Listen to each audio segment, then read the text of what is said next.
A lot of people are now comparing this GenAI surge with the dot-com boom, which happened in early 2000s. The concern is really that will all these AI investments result into material use cases which will justify these investments?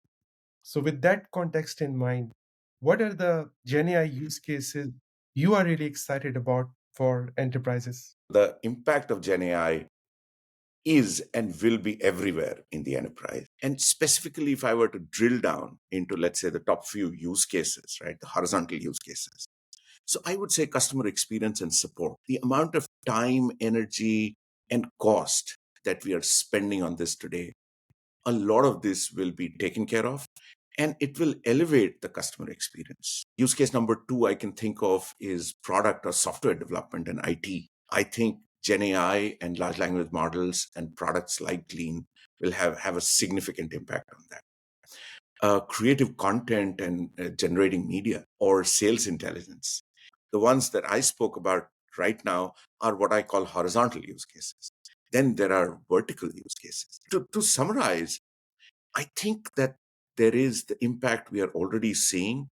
And the road ahead, yes, there might be some trough of disillusionment coming, but the value creation is amazingly incredible.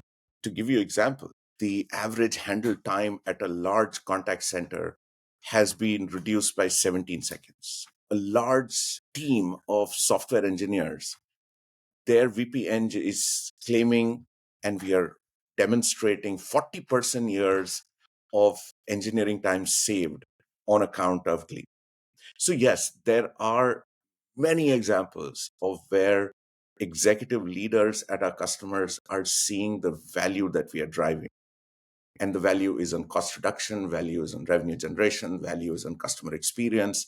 All of these metrics we are hitting and we are quantifying it to demonstrate what value a product and a platform like Glean is delivering today.